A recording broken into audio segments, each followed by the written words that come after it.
भवन्ति ते दिवसः चिरस्मरणीयः।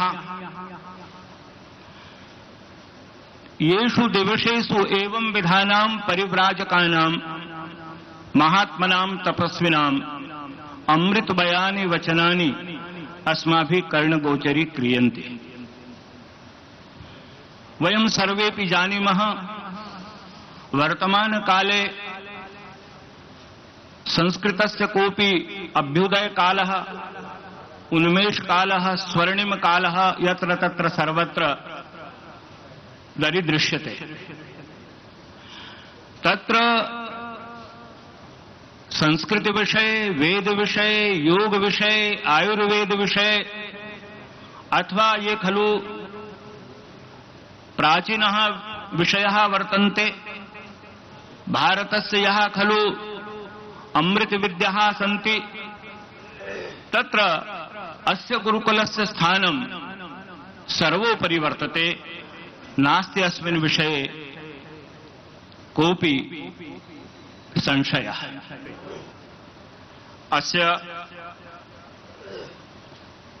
संस्कृत भवनस्य अयं सभागारः लोकं लोकं कस्य मनसि आनन्दः न जायते।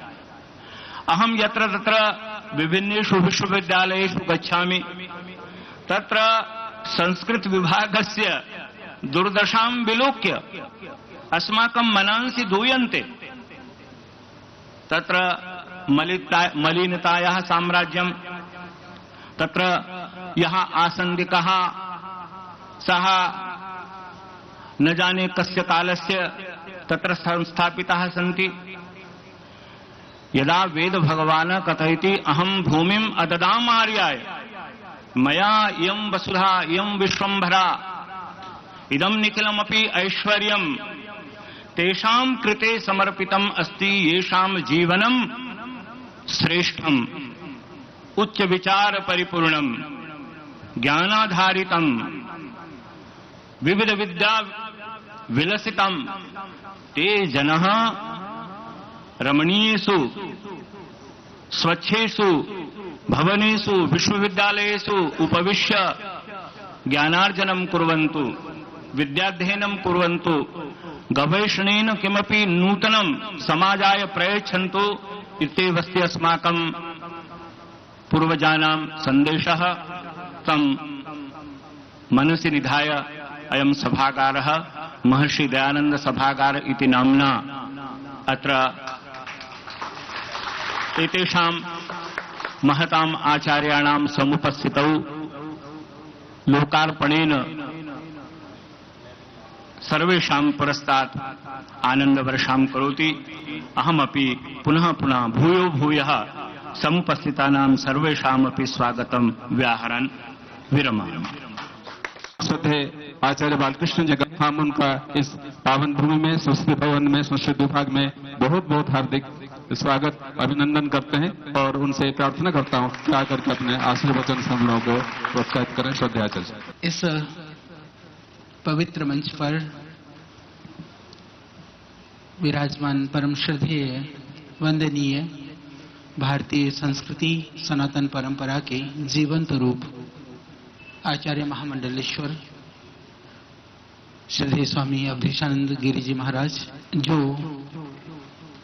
स्वयं तो संस्कृति के उपासक हैं, संवाहक हैं, पर संस्कृति के प्रति, संस्कृत के प्रति, संस्कृत पढ़ने वाले विद्यार्थियों के प्रति जिनकी बहुत अनन्य भावनाएं हैं और जहां भी देखते हैं तो बहुत प्रसन्नता होती है श्रद्धेय स्वामी जी को।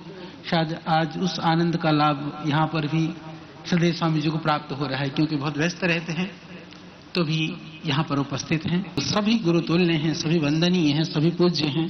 आप सबको मैं वंदन करता हूँ।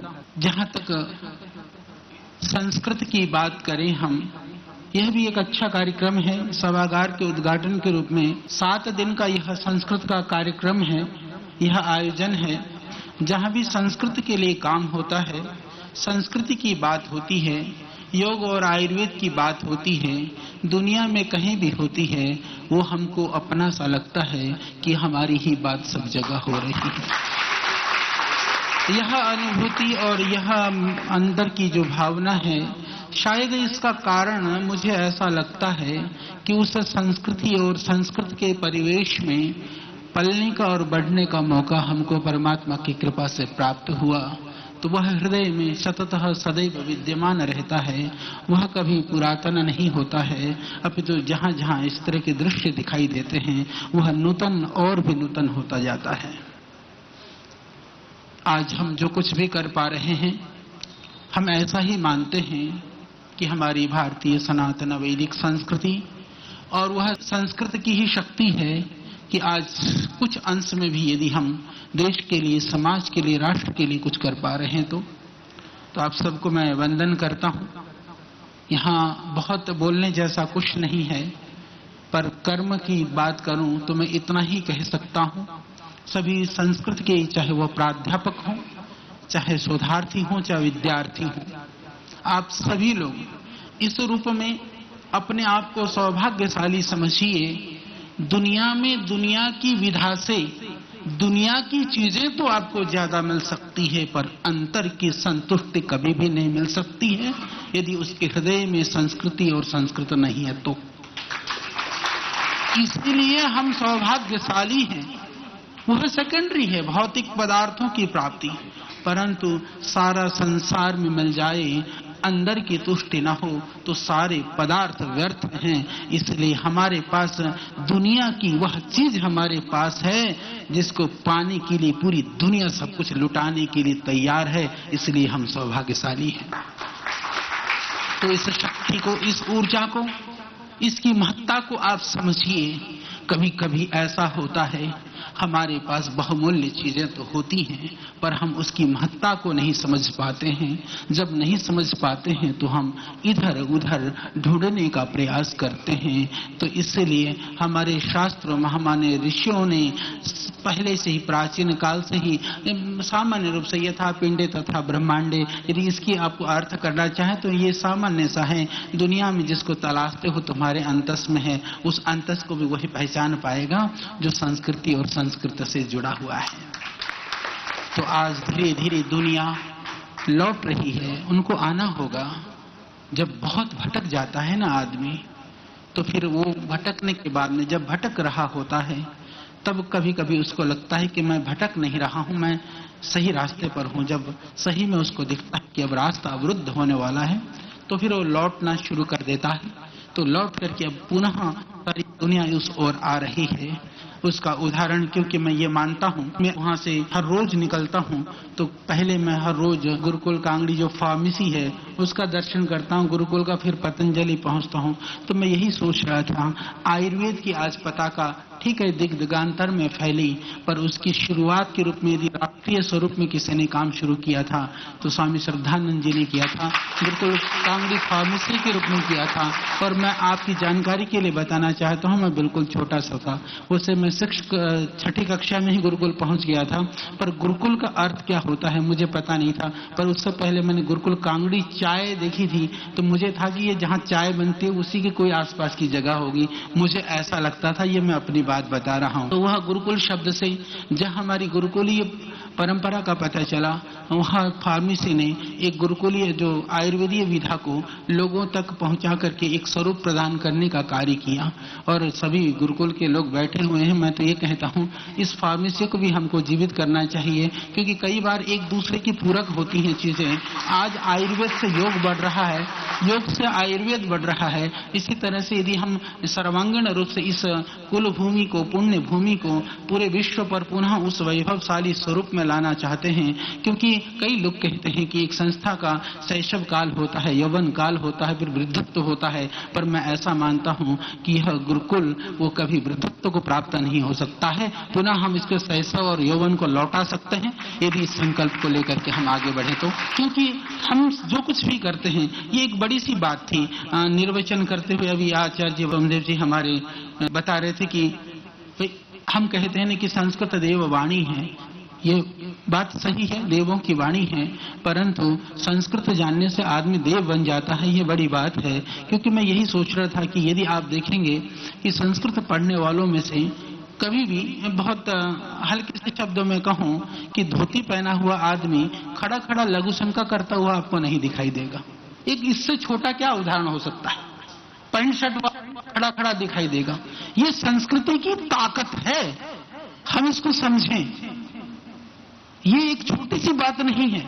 और इसी तरह से मैं आपको कहना चाहता हूं, शराब की दुकान पे जाकर देखो, चोटी वाला और धोती वाला आपको बोतल खरीदता हुआ मुश्किल से ही दिखाई देगा, क्योंकि बिना चोटी और बिना धोती वाला होगा, और धोती वाला भी जाएगा तो धोती उतार करके जाएगा, पहन करके नहीं जाएगा। ये संस्कृति की ताकत है कि यहाँ पर कुछ करने की जरूरत नहीं है, सिंबॉलिक है। ढाबे पे खड़ा खड़ा मैं भी देखता हूँ, कई बार रास्ते पे ढाबे हैं और रेले ठेले हैं, तो मैं देखता हूँ बहुत कम दिखाई देते हैं कि कोई ये चोटी जने और धोती वाला संस्कृत वाला खड़ा खड़ा वहां पर प्लेटें चाट रहा होगा। चाट भी रहा होगा तो किनारे पर बैठ करके खा रहा होगा। वो जैसे दूसरे लोग कर रहे हैं ऐसा करता हुआ नहीं दिखाई देगा, क्योंकि यह संस्कृत और संस्कृति की ताकत है। तो इसलिए संस्कृत से जुड़ने से तो आदमी बहुत सारे बुराइयों से तो अपने आप बच जाता है। बचना न चाहे तो दुनिया बचा देती है। कहेंगे पंडित जी तू ऐसा पंडित होकर के भी ऐसा कर रहा है, तो वो अपने आप बचना पड़ेगा पंडित जी को। सिनेमा हॉल में दुनिया घूम रही होगी टीका लगा कर, पंडित जी आप भी सिनेमा देखने जाते हो क्या? वो आदमी डरेगा, जाएगा ही नहीं वहां पर, सोचेगा लोग घर में बैठ कर देख लें, अलग बात है। तो बच तो गया कम से कम। तो जो संस्कृत से जुड़ने मात्र से हम बहुत तरह की बुराइयों से बच जाते हैं। क्या ये कम बड़ा लाभ है? ये तो बहुत बड़ा लाभ है। दुनिया के अंदर कोई कितना भी विकृत मानसिकता का व्यक्ति हो, वो हमेशा रजोगुण तमोगुण में नहीं रहता है, उसके अंदर भी सात्विकता होती है। जो बड़े बड़े मर्डरर्स हैं, जो कि लोगों की हिंसा और हत्या करने वाले लोग हैं, वो लोग भी कभी कभी तो सतोगुण में रहते हैं। तो हमको बचाने के लिए ये नहीं कि धोती में जब हमारे अंदर कहीं हमारे मन में रजोगुण या तमोगुण की स्थिति आ जाए, उस स्थिति को भी हम संस्कृत के द्वारा रोक सकते हैं। ये कम बड़ी बात नहीं है, इसका हम ध्यान रखें। इसीलिए आज जो भी ताकत है, जो भी ऊर्जा है, वह उस संस्कृति की देन है। हम लोग कर पा रहे हैं। काम बहुत हो रहा है, काम बहुत कुछ होगा, क्योंकि मैं यही प्रयास करता हूं। जब यहाँ के लिए बात हो रही थी, मैंने पूछा डॉक्टर साहब से कितने लोग भाग ले रहे हैं, तो मुझे पता चला लगभग 200 बच्चे भाग ले रहे हैं। तो इन्होंने कहा, मैंने कहा भाई क्या देना है? तो हमारा तो यही काम रहता है, परमात्मा ने जो दिया है वो समाज का है, प्रभु का है। तो हमने कहा सबको कुछ प्रसाद तो सभी विद्यार्थियों को दे देंगे। भाई दूसरे इधर उधर जाते हैं, प्रतियोगिताएं करते हैं, दूसरे काम करते हैं, उनका प्रोत्साहन होता है, तो संस्कृत वालों का भी होना चाहिए। अच्छा, संस्कृत वालों का प्रोत्साहन हम नहीं करेंगे तो कौन करेगा? तो ये हमारे मन में रहता है। तो उसके लिए हमको बहुत छोटा सा निवेदन किया गया था। और जो भी इन्होंने पुरस्कार की राशि तय की थी, एक बार सुन लो विद्यार्थियों, राशि इन्होंने तय की थी, देने की ड्यूटी हमको कही, हम दे रहे हैं। यदि ज्यादा तय करते होते तो हम ज्यादा भी देते। इसलिए ये मत कहना कि पतंजलि वालों ने कम दिया। वो हम पूरा दे देंगे जितनी भी आपकी राशि तय है। तो हमारी बहुत शुभकामनाएं हैं आप सबको भी, विद्यार्थियों को भी, और सभी गुरुजनों के चरणों में हमारा प्रणाम है, वंदन है। तो हमारा विनम्र प्रयास है, वो प्रयास अनवरत चलता रहेगा। बहुत सारे काम हो रहे हैं, बहुत सारे काम होने वाले हैं, बहुत सारे काम अभी आपको दिखेगा, क्योंकि दुनिया के अंदर जितने भी अच्छे काम हैं, हमारा प्रयास रहता है कि सभी अच्छे कामों में देखो, ये इससे बड़ी और क्या बात हो सकती है। जो विदेशी कंपनियां हैं, कभी भी भारतीय संस्कृति और परंपरा के प्रति वह इच्छा से नहीं, वो इच्छा से प्रवृत्त नहीं होती हैं, प्रयत्न से दूसरे को विमुख करने का प्रयास करती है। ध्यान से सुनना, वो अपने आप तो विमुख हैं, दूसरों को भी ये नहीं चाहते हैं कि वो उससे जुड़े रहें। कॉर्पोरेट कल्चर के अंदर में यदि धोती कुर्ता कोई ले आए तो वो हम लेकर के आए, छोटे रूप में नहीं, बहुत बड़े रूप में। जब अभी पीछे आपने देखा होगा इंडिया टुडे में बहुत बड़ा एक कवर पेज का आर्टिकल था, उसके अंदर जब वो इंटरव्यू के लिए हमारे पास आए थे, कहने लगे कि पतंजलि आयुर्वेद में जो टॉप लेवल के जो मैनेजमेंट में जो आपके काम देखते हैं, उन लोगों को मिलना चाहते हैं, आप दिखाइए। मेरे सब टॉप लेवल पे सब कुर्ता पैजामे में, वो आकर के बैठे थे कुर्ते पैजामे में, तो सब एक से ही दिखाई देते हैं, जैसे पंडित लोग सब बैठे तो एक से ही लगते हैं। ये भी परंपरा है हमारी संस्कृति में। हम कहते हैं ना समानता, पैंट शर्ट पहनो तो विविध तरह के पहनेगा आदमी, कभी धोती कुर्ता पहना तो एक ही तरह का होगा, थोड़ा बहुत कलर में ही फर्क होगा। तो देख करके बोले यही लोग हैं। मैंने कहा क्यों, कुर्ते से तुमको वो दिख रहा है कि अंदर बुद्धि नहीं है? बुद्धि तो मैंने कहा कुर्ते में थोड़ी होती है, पैंट में थोड़ी है, टाई में थोड़ी है, बुद्धि तो इधर है। तो हालांकि लोग बड़े बड़े अच्छे संस्थानों से बड़े बड़े लोग हैं, पर सामान्य रूप से उसमें रहते हैं। तो आज जिस कंपनी ने, मैं एक चीज से छोटी सी बात शुरू कर देना चाहता हूं कि हमको यह भय दिखा करके कि नीम से, हल्दी से, नमक से, इन सब चीजों से, खुरदुरे चीजों से तुम्हारी दांतें खराब हो जाती हैं और दांत उससे सत्यानाश हो जाएगा। वो नहीं करना चाहिए, ये नहीं करना चाहिए। ऐसी हमको शिक्षा दे दे करके, भयभीत कर करके, और डॉक्टरों को पैसा दे दे करके, क्योंकि हम जानते हैं उस दुनिया को। देखिए, दुनिया बड़ी विचित्र है। कई बार ऐसा होता है ना, जिस दुनिया में हम प्रवेश नहीं कर रहे होते हैं, उस दुनिया के विषय में हम कल्पनाओं में होते हैं। कभी कभी वो कल्पनाएं सत्य भी होती हैं, कभी कभी सत्य से बहुत दूर होती हैं। जितने ज्यों हम दुनिया के अलग अलग फील्ड में प्रवेश करते जाते हैं, तो दुनिया की जो वास्तविकता है, दुनिया का जो सत्य है, वो आपको दिखाई देने लगता है। तो इसी तरह से ये एमएनसी जो मल्टीनेशनल्स हैं, ये बड़ी बड़ी कंपनियां हैं, इनके बड़े भयानक जाल हैं। उन जालों के जो जंजाल है, वो सामान्य व्यक्ति को कहीं ना तो समझ में आएगी, ना कहीं पहुंच पाता है। तो वही एक उदाहरण दे रहा हूं कि इस तरह से न जाने हमारे देश के अंदर, हमारी परंपरा में, आपने देखा होगा गांव में, घरों में अभी भी कई कोयले को पीस करके पहले, या हल्दी से, या आपके नमक से सब मंजन करते थे। और मैं आपको बता दूं कि यदि कोई दांत की बीमारी हो, किसी चीज से ठीक नहीं हो रही हो, तो आप हल्दी, नमक और सरसों का तेल, तीनों को मिला करके आप धीरे धीरे पेस्ट करिए, 5-10 मिनट रखिए, कुल्ला करिए, वो ठीक हो जाता है। इतनी जबरदस्त चीज है हल्दी और सरसों का तेल और इसका मिश्रण नमक का। तो इतनी अद्भुत चीजें थी, उनको प्रयास से लोगों से दूर करा दिया, छुड़ा दिया। केमिकल से न जाने कितनों का दांत खराब करा दिया। जो हुआ बड़ी कहानी है। आज उनको लौट करके वेद शक्ति, अभी नया आया है शिवा का वेद शक्ति। तो वेद शक्ति, वेद की शक्ति उनको नहीं समझ में आई, बाबा की शक्ति से वेद शक्ति समझ में आई। वो कभी वेद शब्द से तो उनका लेना देना क्या है, वो लिख रहे हैं वेद शक्ति। तो लिख देने से शक्ति नहीं आएगी, पर इतना तो पता चल गया कि हमारी संस्कृति में बहुत दम है, बहुत ताकत और शक्ति है। तो हमारी संस्कृति की शक्ति है। तो इस शक्ति के लिए हमको और भी काम करने की जरूरत है। लौट करके आएंगे। हम लोग अपने उत्पाद में लिखते हैं मेड इन भारत, भारत में निर्मित। तो ये भारत में बना, इतना ही लिख देने से ही पहले लोगों का ध्यान नहीं था। अब लोग सोच रहे हैं, अब ये दिन भी आप देखिए, थोड़े दिन में वो दिन भी आएगा, बहुत सारे लोग यही लिखेंगे भारत में निर्मित। क्योंकि ये हो गया कि भारत में निर्मित ना लिख दे, मेड इन इंडिया लिख दे, तो लोगों की मानसिकता भी बन चुकी है। मेड इन इंडिया लिखा तो विदेशी कंपनी है, भारत में निर्मित लिखा तो स्वदेशी कंपनी, ऐसी भी मानसिकता बन चुकी है। तो इसलिए नहीं कि वो भारत से प्यार करते हैं, क्योंकि उनको इसलिए भी संस्कृति की तरफ लौटना पड़ेगा, क्योंकि देश के लोग जागरूक हो रहे हैं। तो ये सारी चीजें, सारे काम हो रहे हैं। तो ये सोच कहां से पैदा हो रही है? मैं तो एक बात के लिए कह रहा हूं, वो संस्कृत में हम लोग शुरू में नहीं पढ़ रहे होते, ये कहीं से भी पैदा ना होता, इसकी पैदाइश वहीं से है। तो इसीलिए संस्कृत से जुड़ेंगे, संस्कृति से जुड़ेंगे, बाकी चीजें तो स्वतः ही हमको प्राप्त हो जाएंगी। तो आप सबको पुनः हमारी बहुत शुभकामनाएं। आप इन 7 दिनों का कार्यक्रम का पूरा आनंद लीजिए और जीवन में कुछ नया करने के लिए, आगे बढ़ने के लिए संकल्पित होकर के आगे जाएं। तो पुनः मैं सबका अभिनंदन, वंदन करता हूं और सभी गुरुजनों को बहुत बहुत मेरा प्रणाम। धन्यवाद श्रद्धेय आचार्य जी। आपने उनके अनुभवों को और अनुभव और कर्म के आधार पर किस तरह से दुनिया को एक नई दिशा प्रदान की जा सकती है, इस सब हमने देखा कि लोग जब इंडिया की जय बोलते थे, अब भारत और वेद शक्ति, वहां पर धीरे धीरे लोग पधार गए। तो ये श्रद्धेय आचार्य जी का एवं श्रद्धेय स्वामी रामदेव जी का प्रयास है कि जिसके प्रयास से पुनः भारतीय संस्कृति, भारतीयता, वेद के प्रति लोगों का धीरे धीरे आकर्षण होते जा रहा है, लोग हमारे तरफ खींचते जा रहे हैं। आचार्य जी हम लोगों से कह रहे थे बातचीत के प्रसंग में कि हम लोग केवल संस्कृत के बारे में व्याख्यान बोलना, संभाषण, शिविर, ये सब करने में रह गए, उसको हम लोगों ने जीवन में नहीं उतारा। श्रद्धेय स्वामी जी ने, आचार्य बालकृष्ण जी ने 2 चीज को जीवन में उतारने का प्रयास किया, योग और आयुर्वेद को, जिसका प्रकाश, जिसकी चमक, जिसकी जय जयकार आज पूरे विश्व में हम सब लोगों के सामने है। एक तो छोटी सी 2 योग और ये आयुर्वेद की चीजें हैं। संस्कृत में इतना अनंत ज्ञान का समुद्र भरा पड़ा है, अनंत ज्ञान राशि भरी पड़ी है, जिसका एक एक का भी हम लोग अपने जीवन में धारण करके उसको विश्व में प्रकाशित करने का, प्रसारित करने का प्रयत्न करें, तो पुनः हम इस भारत को विश्व गुरु पद पर प्रतिष्ठित कर सकते हैं, भारत को एक सबल राष्ट्र बना सकते हैं, इसमें कोई दो राय नहीं।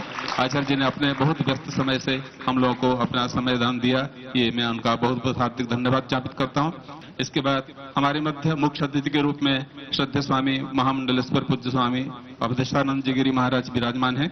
उनके स्वागत में वेद ज्ञान पवित्र शुद्ध किरणेर अंध प्रकाशक प्रदे आर्स लोक पुनीत केतन दयानंद प्रभा भाषिते श्रद्धानंद गुणोघ सौरभयुते सत्याश्रय स्वामिनाम स्वागतम अस्तु नूतनम सभागारे शताम श्रीमताम। इस पद से उनका पुनः एक बार स्वागत करते हुए उनके आशीर्वाद के लिए उनके श्री चरणों में प्रार्थना करता हूँ। पूज्य स्वामी अवधेशानंद जी महाराज।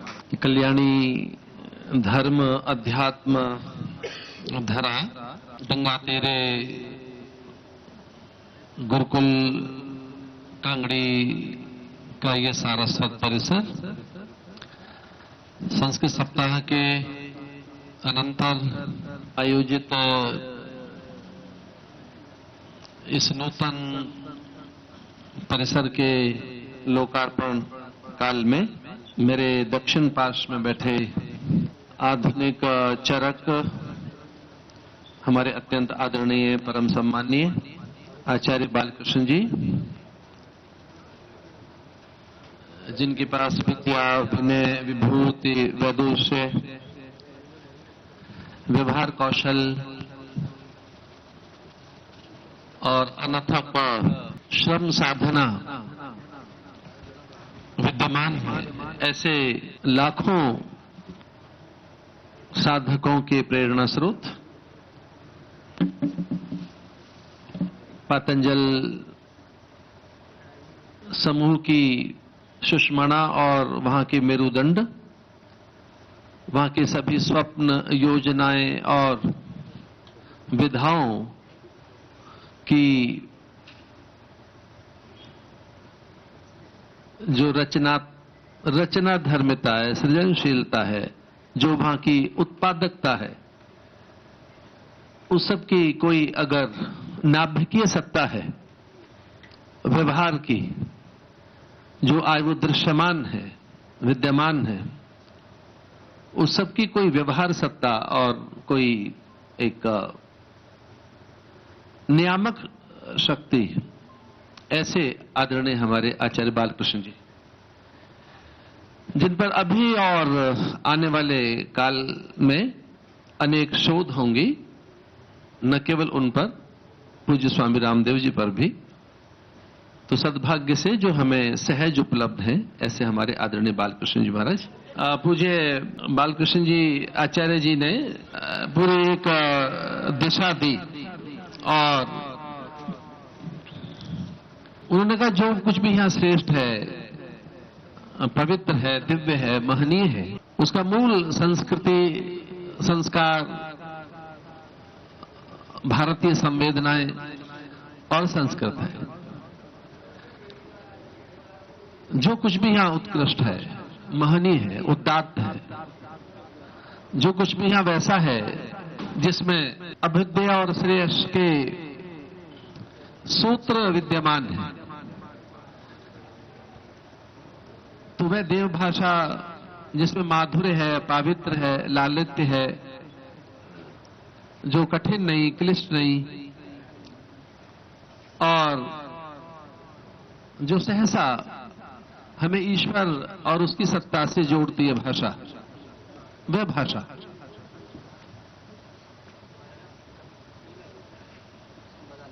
इस भाषा में जो स्वर लहरियां हैं, ध्वनि है, चूंकि ये पूरा जगत रूप नाम से बना है, प्रकाश से और ध्वनि से। विज्ञान कहता है लाइट और साउंड से ये पूरा संसार है। तो अभी कुछ इस प्रकार की शोध हुई है कि जो ये ध्वनि है, जैसे हमारे डॉक्टर प्रशस्त मिश्र पवर्ग की बात कर रहे थे, तो कोई भी जो ध्वनि, वो ध्वनि अगर हमें हमारी मूल सत्ता से जोड़ती है तो वो ध्वनि संस्कृत की है। यद्यपि सर्वभाषामयीं सरस्वती,